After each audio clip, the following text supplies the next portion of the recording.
안녕하세요. 오늘의 뉴스레터에 오신 걸 환영합니다. 보통 독일하면 기술력의 강국이라는 이미지가 있습니다.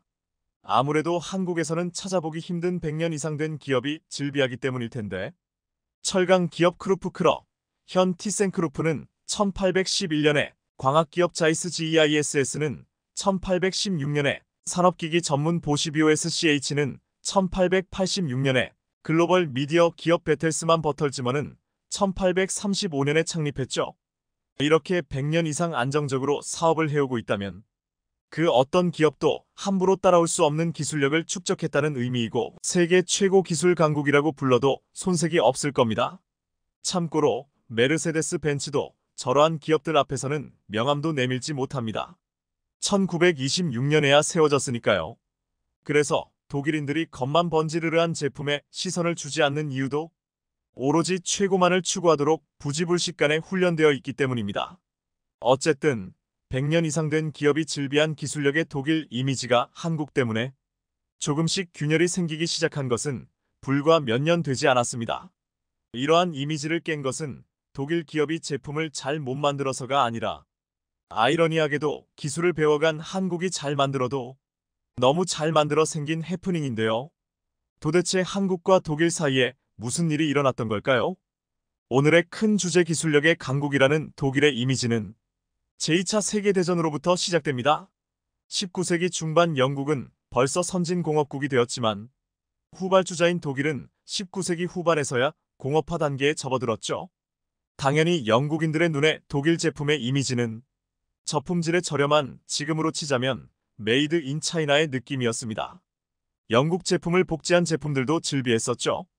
그런데 쓰레기 품질의 메이드 인 저머니 상품들이 영국 시장으로 치고 들어오자 영국은 자국 제품을 보호하고 자국 소비자들이 질 좋은 영국산과 독일산을 쉽게 구분할 수 있도록 상품 표시법 머천다이즈 마크스 액트 실시와 더불어 원산지를 표시하는 법을 제정하게 됩니다. 이때 처음으로 메이드 인 저머니가 사용됐죠. 그런데 그로부터 약 150년이 지난 지금 메이드 인 저머니는 전 세계 어떤 국가도 가지지 못한 기술력의 상징이 됐습니다. 포르쉐, 폭스바겐, 벤츠 등 자동차 산업으로 대변되는 제조업은 세계 최고 수준이고 그 외 서비스업, 화학, 과학, 산업기계, 친환경 등등을 전부 아우르는 높은 기술력으로 가장 부유한 국가로 발돋움했죠. 한국 역시 독일의 기술력을 배우기 위해 그리고 그것을 따라잡기 위해 무던히 노력했었습니다. 당장 인터넷에 독일, 한국이라는 단어를 함께 검색하면 대한민국 기업이 독일 브랜드의 판매량을 넘어섰다던가 기술을 따라잡았다던가 독일에서 선전했다느니 하는 기사가 등장하는 것도 독일이 가지고 있는 이미지 때문입니다. 그런 독일이었는데 지금은 고작 한국 제품을 따라 만드는 수준이 되고 말았습니다. 지난 9월 1일 독일 베를린에서 열린 국제가전박람회 IFA 인공지능 AI과 지속가능성을 주제로 열린 이번 박람회에는 한국의 삼성전자 및 LG전자뿐 아니라 독일의 보시비오 SCH, 밀레밀 등등 150여 개 국가에서 200여 개의 글로벌 가전 브랜드들이 AI를 접목한 친환경 고효율 제품을 선보였습니다. 그런데 이번 박람회에서 가장 관심을 끈 것은 중국이었습니다. 전체 참가 업체 중 중국이 절반 이상을 차지했는데 이처럼 대규모로 기업이 참가한 것은 미국의 경제 제재 강화 등으로 북미 시장을 포기하고 유럽으로 눈을 돌렸기 때문입니다. 물론 중국 기업들도 TV, 가전, 스마트폰, 로봇, 드론 등 다양한 첨단 제품을 선보였지만 그 중에는 한국 제품을 모사하거나 참고한 제품들이 눈에 띄었습니다. 중국이야 워낙에 우리 기술을 흠모해 베끼는 것이 그리 이상해 보이는 것은 아니었지만 이번 행사에서는 독일, 그것도 유럽 가전업체 중 최고로 꼽히는 밀레밀가 우리 기술을 베낀 제품을 선보여 눈길을 끌었습니다. 에어리움 AERIUM인데요. 에어리움은 의류관리기로 2번 문을 두드리면 자동으로 열리는 노크 이오픈 기능을 적용했고 밀레 스팀 오븐과 동일한 스팀 발생기를 장착시켰습니다. 그래서 스팀을 쏜 상태에서 내풍과 외풍을 동시에 이용해 옷에 주름을 펴주는 원리였죠. 그런데 가만히 들어보면 기시감이 듭니다. 왜냐면 이 의류관리기는 LG전자가 2011년 출시한 스타일러와 꼭 닮았기 때문인데요. 마르쿠스 회장은 에어리움은 처음 선보이는 제품이라며 의류관리기는 아시아에서 오랫동안 인기를 끌었지만 유럽에는 거의 알려지지 않은 제품이라며 출시 배경을 설명했습니다. 실제로 유럽이나 북미 등 해외에서 스타일러의 존재감은 거의 제로에 가깝습니다. 그래서 밀레는 아예 유럽을 대상으로 신시장을 만들겠다는 도전을 선언한 겁니다. LG전자는 이 사실에 불편했을 법하지만 밀레가 우리 스타일러와 비슷한 의류관리기를 전시했다.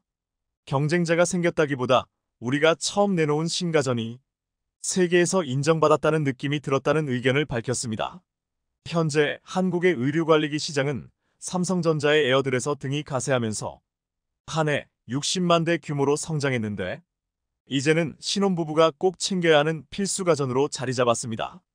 1899년 독일인 칼 밀레 칼 밀 1869-1938화 라인하르트 징칼라이나드 GINKANN 1869-1939이 설립한 밀레는 유럽의 대표 가전업체입니다.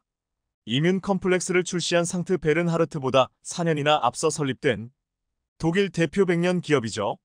워낙에 기술력이 특출나 경쟁사보다 늘 비싼 가격으로 출시되는 프리미엄 가전이지만 10년 이상 써도 잔고장이 없는 컨셉이 먹혀 전 세계적으로도 명품 가전업체로 꼽힙니다. 예전 한국에서도 돈 있는 집에서 과시용으로 밀레 제품을 들여놨을 정도로 비싼 가격을 자랑하죠. 그런 독일 대표 기업인 밀레가 LG전자의 스타일러를 따라한 에어리움을 내놓으면서 독일 기업이 이제 한국을 따라하는 시대가 됐다는 평가가 나오는 겁니다. 사실 한국은 많은 기술을 독일로부터 배우거나 전수받았는데 지금은 많은 분야에서 독일을 앞섰거나 대등한 것으로 평가됩니다. 특히 이런 경향은 무기 분야에서 도드라지죠. 일례로 잠수함이 그렇습니다. 인류 전쟁사를 통틀어 가장 큰 성과를 올린 잠수함은 아마 나치 독일이 개발한 U보트일 겁니다. 1915년부터 1918년 사이 총 2,500차례의 전투에 투입됐는데 무려 218만 톤의 선박을 격침시켰다고 하죠. 특히 당시 격침된 영국 선박의 90%는 전부 U보트에 당했습니다. 제2차 세계대전에서도 활약은 멈추지 않았는데 U보트는 연합군의 물자 수송선을 침몰시키면서 영국을 아사 직전까지 몰고 가기도 했죠. 윈스턴 처칠 1874-1965전 영국 총리도 2차 세계대전 중 가장 무서웠던 건 독일의 잠수함이었다고 토로할 정도였습니다. 그러나 결과는 독일의 패전. 제2차 세계대전이 끝난 직후 연합국 국가들은 전부 독일로 달려갔습니다. 그들에게 악몽을 선사한 U보트 설계도와 기술을 빼앗기 위해서였는데요. 한국은 독일로 달려가지는 않았지만 한국의 잠수함 역사에서 U보트를 빼놓을 수는 없습니다.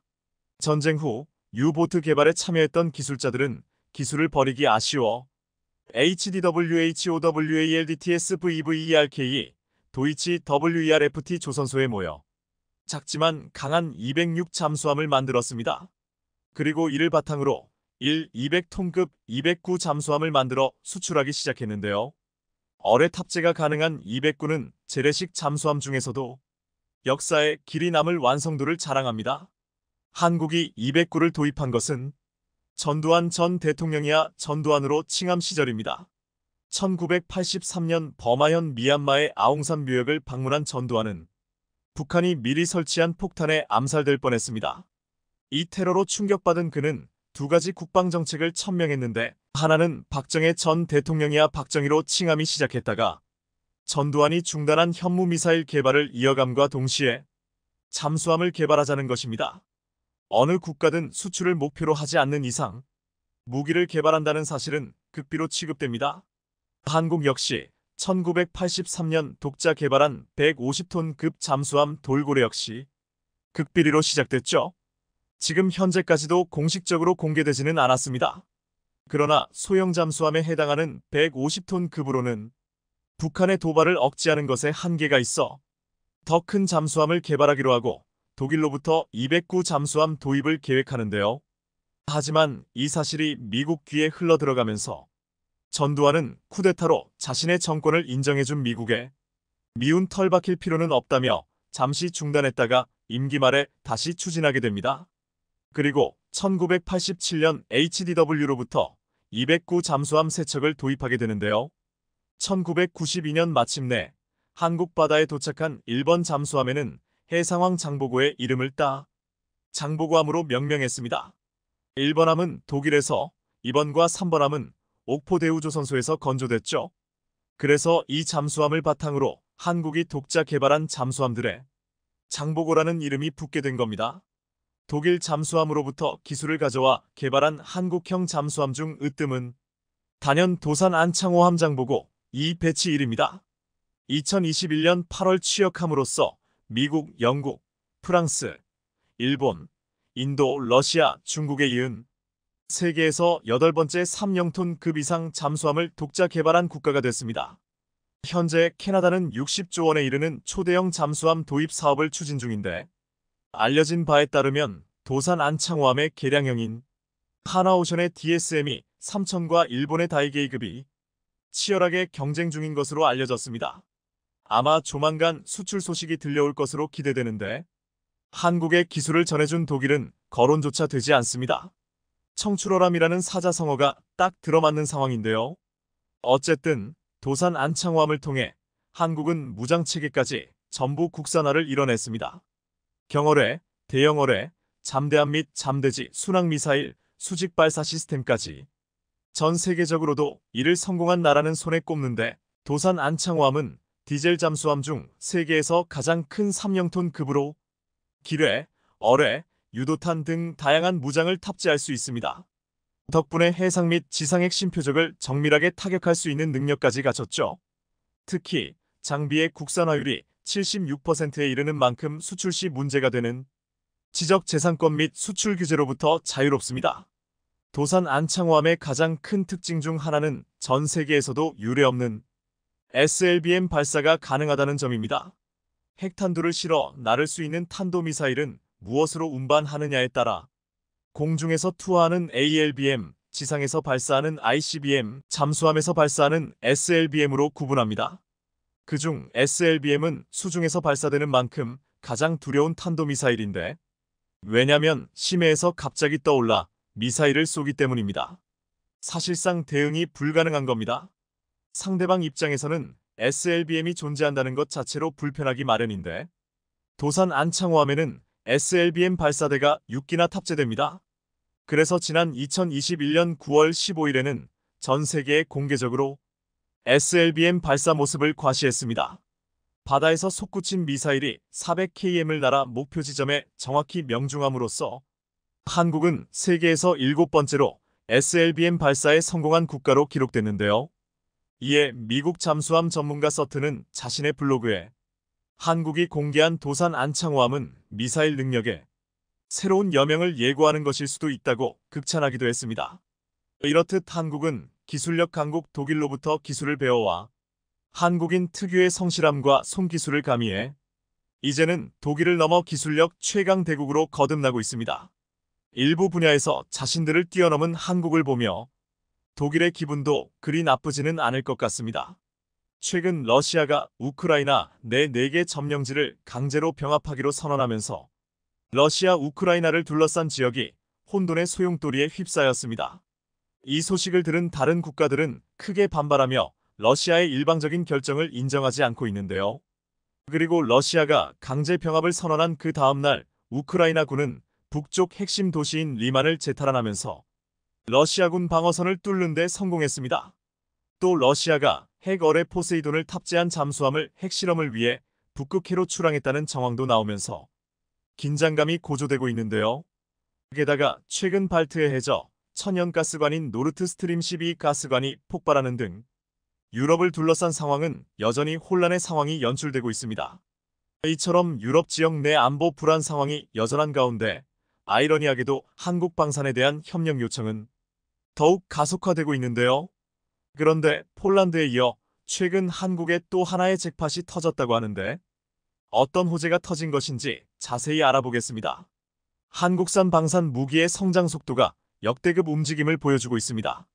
최근 나토가 한국제 무기 도입을 적극 검토하고 있으며 미국이 30억 달러 규모의 한국산 공격 무기를 구매해 체코를 통해 우크라이나에 전달한다는 외신도 나올 정도인데요.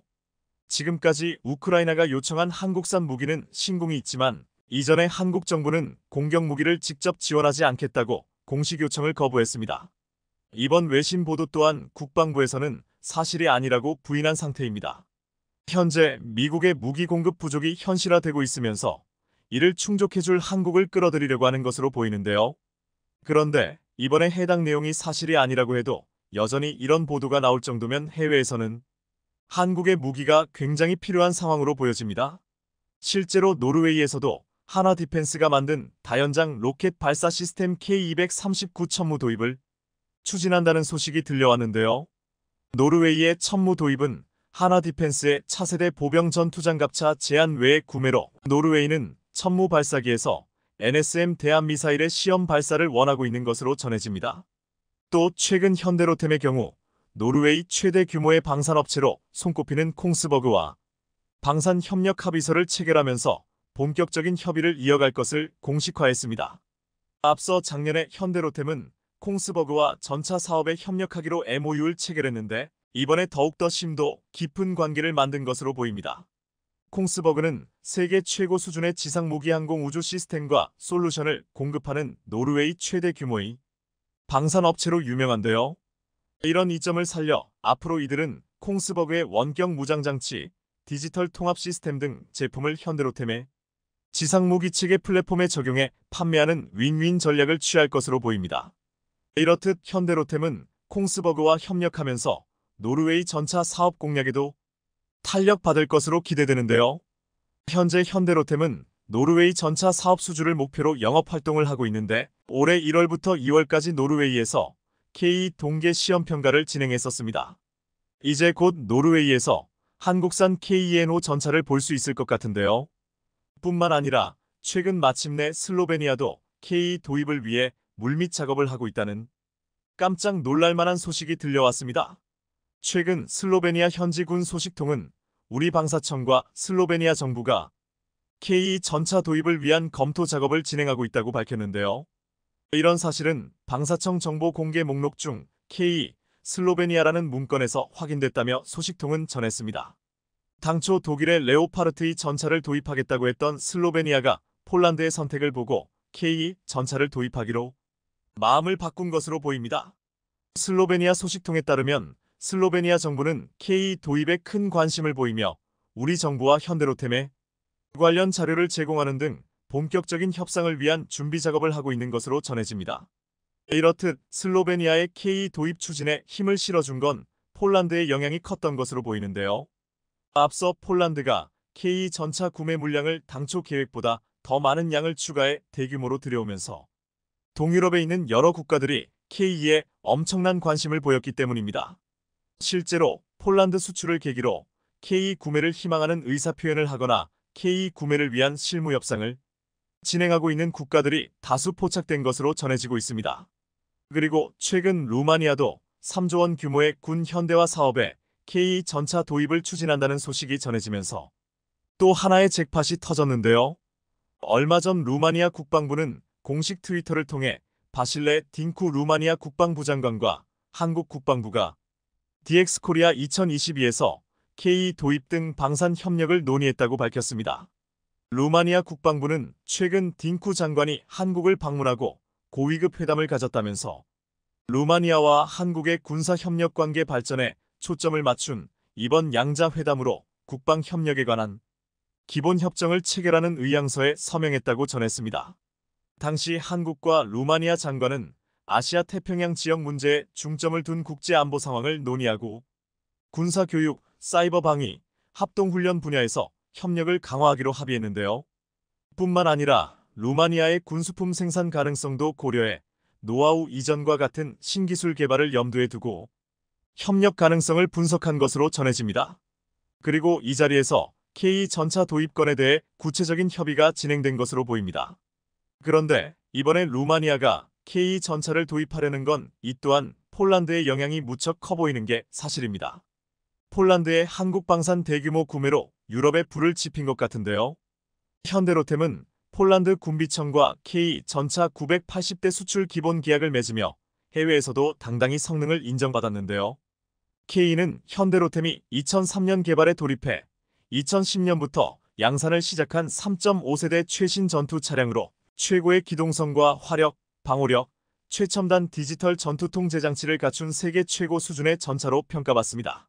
앞서 현대로템은 DX코리아에서 첨단 방호 체계가 적용된 K를 실물 전시했는데 이번에 방한한 루마니아 장관이 직접 눈으로 확인하고 도입을 더더욱 확신한 것으로 보입니다. 그런데 이뿐 아니라 현재 한국 방산 효자템으로 이름을 톡톡히 날리고 있는 K의 폴란드 수출형 모델 KPL의 스펙에 대해서도 소문이 퍼지면서 벌써부터 입소문이 나기 시작했다고 하는데요. 폴란드의 요구에 따라 2025년부터 생산될 KPL은 세부 협상이 끝나야 확실해지겠지만 현재로선 65톤을 넘지 않을 것으로 전해집니다. 폴란드 영토가 넓은 평야 지역인데다 도로 인프라를 비롯해 공병 장비 체계가 노후화돼 중량이 크면 전차 운용에 어려움이 있을 것으로 보이기 때문입니다.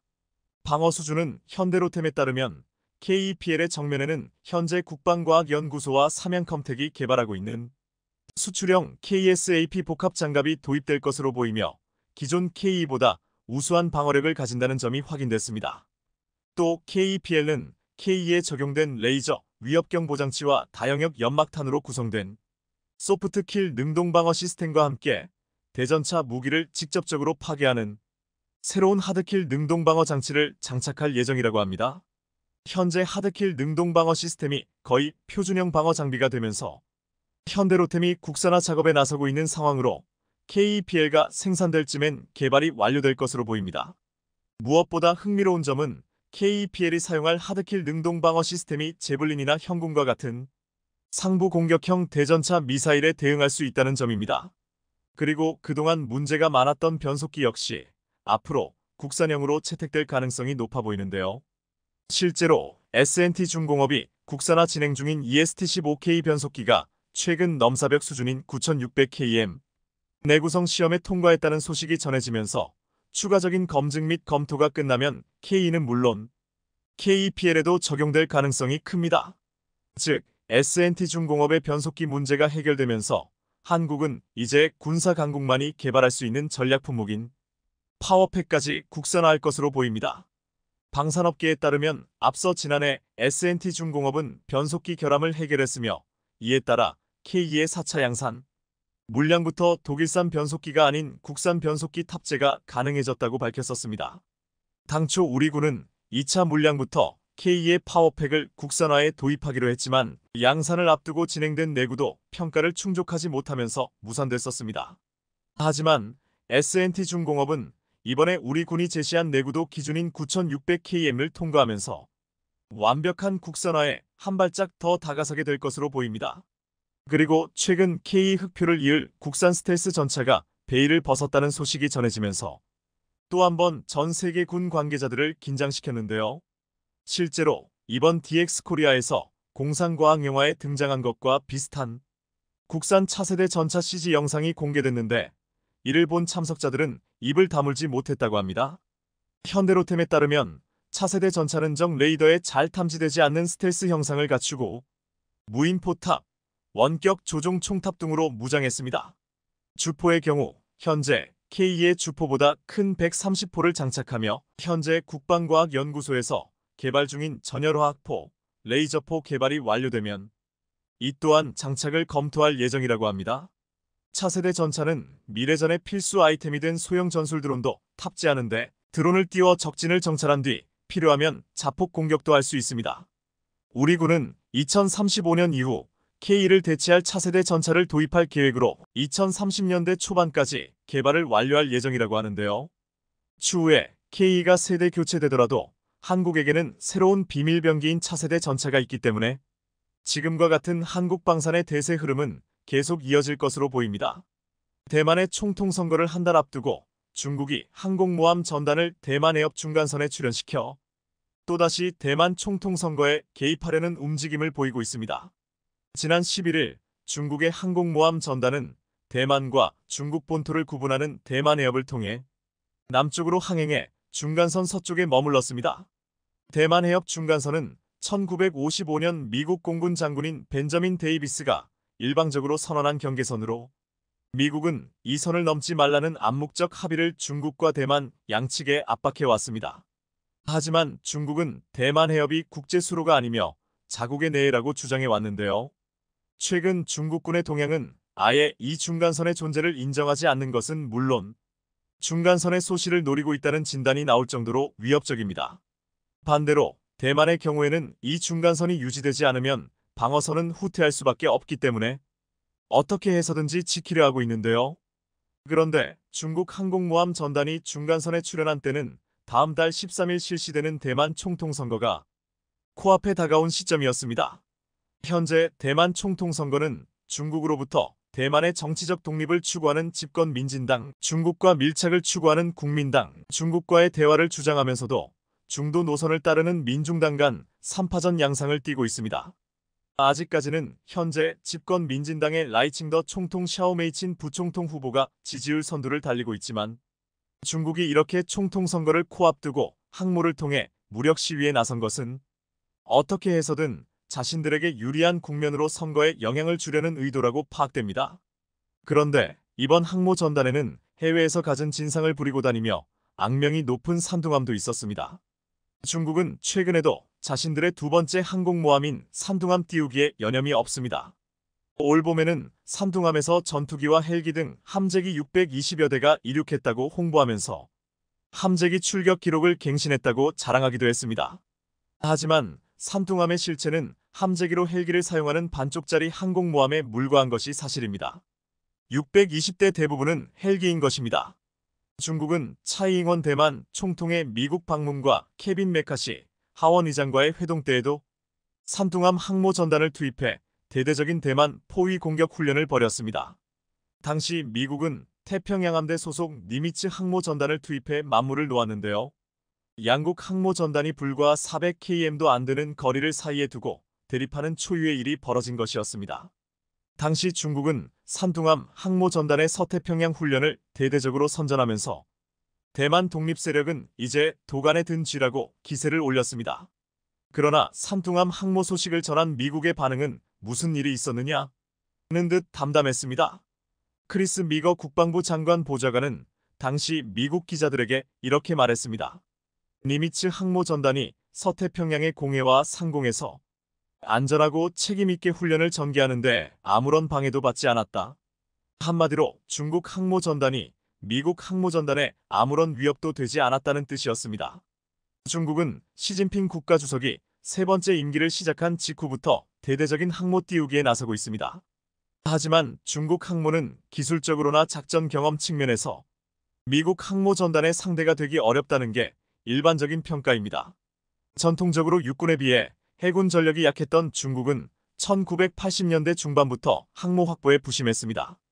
우여곡절 끝에 2012년 우크라이나에서 들여온 옛소련의 발야그 항모를 개조해 랴오닝함을 취역시키는 데 성공했는데 랴오닝함은 사실상 함재기 이착륙 연습을 위한 훈련용 항모로 평가받습니다. 미군 고위 관계자가 랴오닝함을 둘러본 뒤 장난감 수준이라고 했다는 보도가 나온 적이 있을 정도로 미군은 랴오닝함을 항모라고 보지 않았습니다. 절치부심한 중국은 랴오닝함 개조 과정에서 배운 항모 건조 기술을 바탕으로 2019년 자체적으로 설계해 제작한 첫 국산 항모인 산둥함을 취역시키는 데 성공했습니다. 산둥함은 외관은 랴오닝함과 비슷하지만 갑판 공간 설계를 크게 바꿔 함재기 탑재 대수를 40대 이상으로 대폭 늘렸고 갑판 아래도 함재기 적재 공간을 늘리는 등 서방국가 항모와 비슷한 형태로 구성을 바꿔놓았습니다. 하지만 뱃머리 부분을 12도가량 들어 올려 함재기를 이륙시키는 스키점프대 등은 그대로 남았습니다. 랴오닝함과 산둥함이 채용한 옛소련식 스키점프 방식의 가장 큰 단점은 함재기의 이륙 중량이 크게 떨어진다는 점이었습니다. 육상에 비해 활주로가 짧은 항모에서 함재기가 자체 동력으로 이륙하려다 보니 기체를 가볍게 할 수밖에 없는 것인데요. 이렇게 되면 무장도 최소화하고 적재 연료도 줄여야만 합니다. 더구나 항모의 전투력을 가능하는 척도인 소티 출격 횟수도 크게 떨어질 수밖에 없습니다. 단적으로 이렇게 비교하면 이해가 쉽습니다. 산둥함은 하나의 스키 점프대를 이용해 전투기가 한 대씩 시간을 두고 이륙하는 시스템인 반면 미국의 레이건함은 4개의 증기식 캐터펄트를 장착해 두 대의 전투기가 연속적으로 출격하는 게 가능합니다. 캐터펄트식은 출격 횟수가 스키점프 방식의 23배로 늘어난다고 보면 됩니다. 또한 동력 성능에 있어서 중국 항모는 미 항모에 비해 크게 뒤떨어집니다. 랴오닝함과 산둥함은 물론 중국이 곧 해상시험에 들어가는 푸제남 등도 모두 디젤 엔진을 장착한 재래식 항모인 반면 미국은 핵추진 동력을 쓰고 있습니다. 핵추진 항모는 별도의 급유 없이 장기간 해상에 머무르면서 작전하는 것이 가능하지만 재래식 동력을 사용하면 작전 기간이 10일 전후로 줄어듭니다.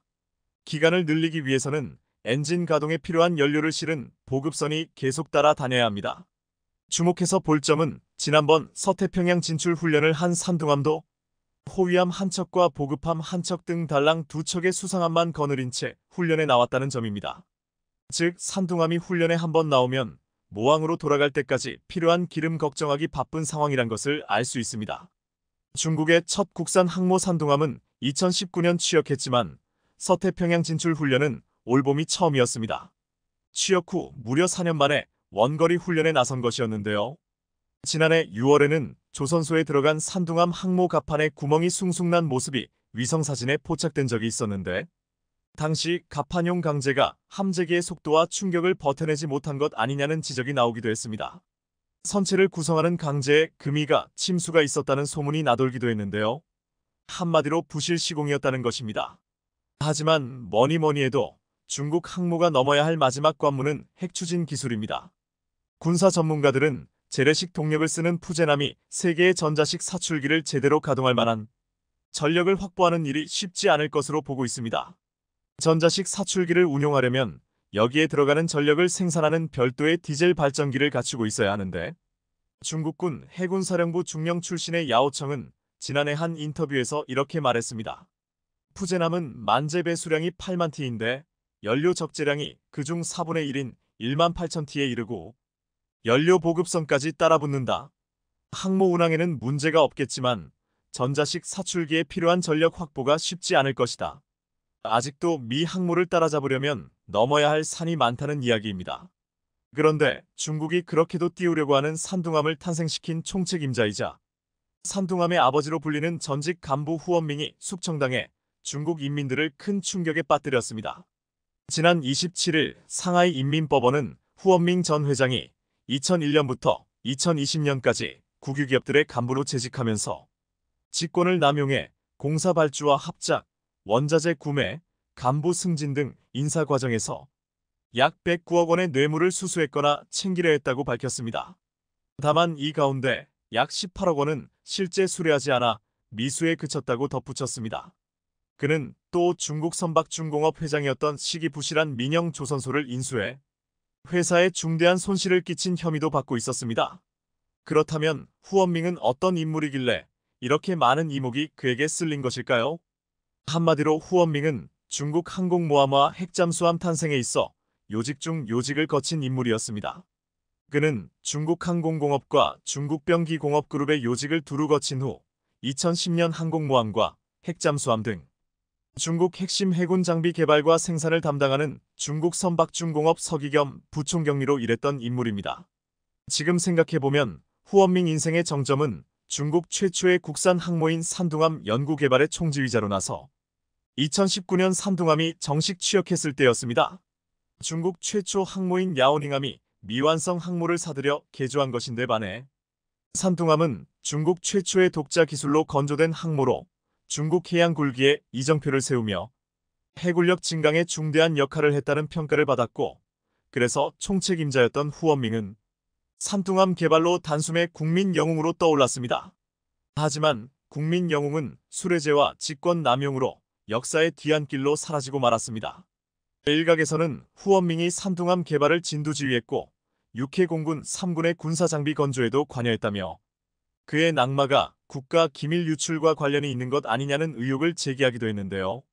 이렇게 중국 첫 국산 항모를 탄생시킨 국민 영웅마저 숙청되는 등 엄청난 회오리가 펼쳐지고 몇 해십 년 동안 중국군에 충성해온 간부들이 하루아침에 사라지는 일이 벌어지고 있는 반면 최근 한국에서는 정반대의 안타까운 소식이 들려왔습니다.